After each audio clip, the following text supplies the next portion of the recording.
May mga buwan na ganito. Pagdating ng sahod, parang may maliit kang pag-asa. Iniisip mo, siguro this time makakapag-ipon na talaga ako. Kaya ginagawa mo naman lahat ng alam mong tama. Mas bihira na ang random na order, mas konti na ang impulsive na gastos. Minsan, naglalakad ka pa pauwi para lang makatipid sa pamasahe. At kapag may natira kahit konti sa sahod mo, itinatabi mo 200, 500, minsan 1,000 kung swerte. Pero pagkatapos ng ilang buwan, pag tiningnan mo ulit yung ipon mo, parang hindi pa rin siya umaabot sa inasahan mo. Hindi pa rin 100k. Kaya napapatanong ka minsan sa sarili mo, anong mali? Nagtitipid naman ako. Bakit parang hindi pa rin ako umaabot doon? Kung naranasan mo na to, hindi ka nag-iisa. At ang totoo, madalas hindi ito dahil mali ang ginagawa mo. Minsan, mali lang ang paraan na ginagamit natin sa pag-iipon. Kapag pinag-uusapan ang pag-iipon, madalas iisa lang ang payo na naririnig natin. Magtipid ka, bawasan mo yan, iwasan mo to, tanggalin mo yan.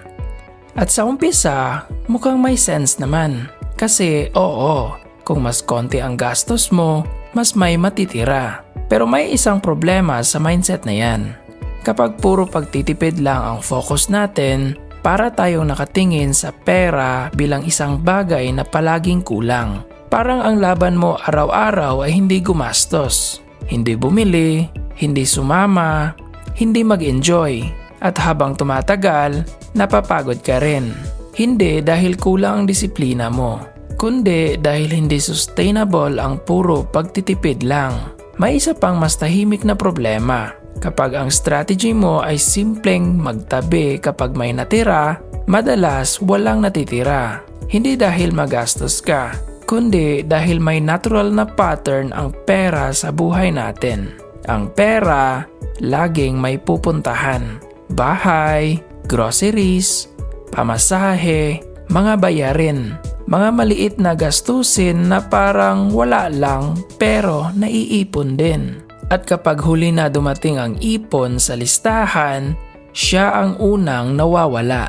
May isang bagay na napapansin ko sa maraming taong gustong makaipon. Hindi naman sila magasto sa malalaking bagay. Wala silang bagong kotse. Wala silang luho na sobrang mahal. Pero pagdating sa ipon, parang walang nangyayari. Hindi dahil kulang sila sa sipag, kundi dahil may maliliit na gastos na hindi nila napapansin, na araw-araw pa lang kumakain sa pera nila. Yung mga buwan na nagtabi ka ng 1,000 pesos, tapos sa susunod 3,000 pesos. Minsan 500 pesos lang. Minsan maliit lang talaga. Pero may isang mahalagang bagay na naiiba. Hindi nila hinihintay kung may matitira. Ginagawa nilang unang destinasyon ng pera ang ipon. Parang ganito, kapag pumasok ang sahod, may maliit na bahagi na hindi nakasama sa budget. Hindi na siya pera na pwedeng gastusin, hindi na siya pera na pwedeng galawin kung may sale. Hindi na siya pera na baka kailangan mamaya. In other words, tinatrato mo siya na parang hindi mo na pera. At doon nagsisimula ang kakaibang epekto. Hindi biglang lalaki ang ipon mo. Sa umpisa, parang mabagal pa rin. Pero may nangyayaring tahimik na pagbabago. Unti-unti, nagiging normal sa otak mo ang hindi paggastos ng buong sahod. At kapag nangyari iyon, doon nagsisimula ang tunay na momentum. Hindi dahil nagiging flawless ka, kundi dahil nagiging malinaw ang galaw ng pera mo. At sa pera, predictability ang isa sa pinakamahalagang bagay. Isipin mo ito, kung nakakapagtabi ka ng 3,000 pesos bawat buwan, hindi iyon mukhang malaki. Sa totoo lang, parang maliit pa nga. Pero sa loob ng isang taon, iyon ay 36,000 pesos. Sa 2 taon, 72,000 pesos. At kung may mga buwan na medyo mas malaki ang naitatabi mo, hindi na ganoon kalayo ang 100k. Ang problema lang, madalas hindi natin hinahayaang mangyari iyon. Dahil sa kaligitnaan ng journey, may mangyayari. May emergency, may family event, may biglang gustong bilhin, may moment na pagod ka at gusto mo lang i-reward ang sarili mo. At doon madalas nababasag ang momentum. Hindi dahil may kulang sa'yo, kundi dahil wala tayong buffer sa galaw ng pera natin. May isang realization na madalas dumarating sa mga taong sa wakas nakaabot na ng unang 100k nila. Hindi nila iyon naipon dahil sa sobrang pagtitipid.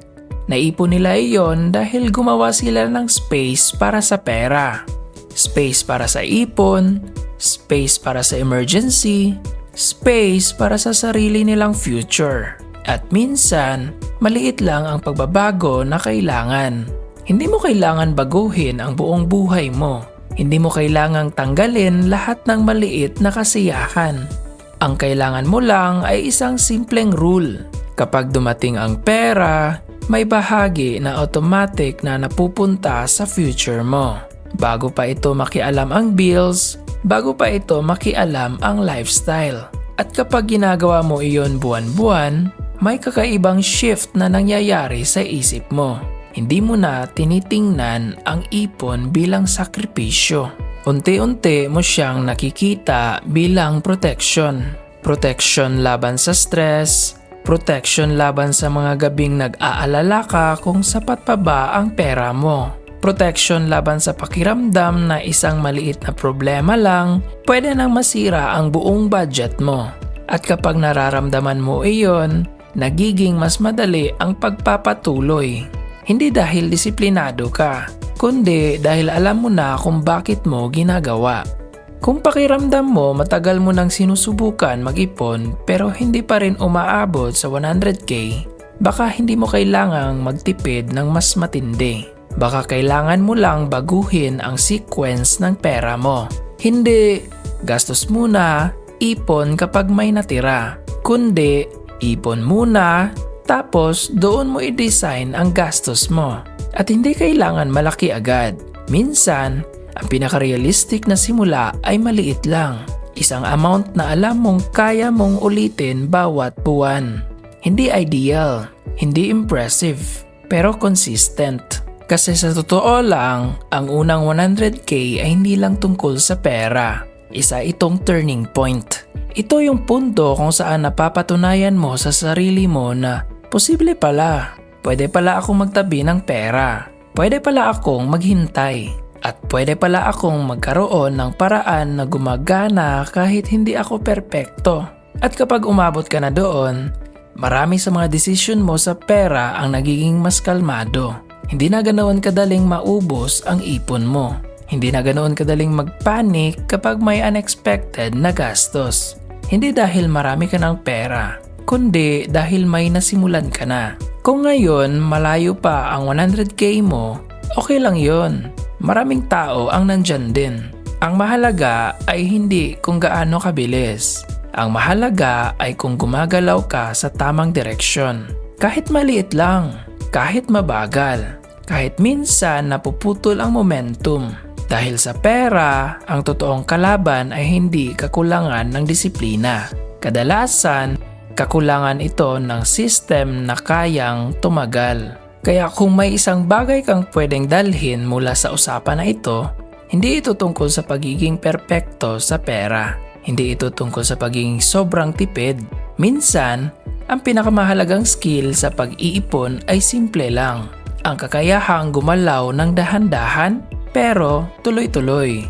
Dahil sa bawat maliit na perang na itatabi mo, may nabubuo ring bagong kwento. At sa kwentong iyon, unti-unting lumalapit ang 100k. Hindi dahil nagmamadali ka, kundi dahil hindi ka tumigil. Doon nagsisimula ang pagbabago ng kwento mo sa pera. Kwento muna bago pera. Dahil sa bawat maliit na desisyon sa pera, may kwento ng pag-angat.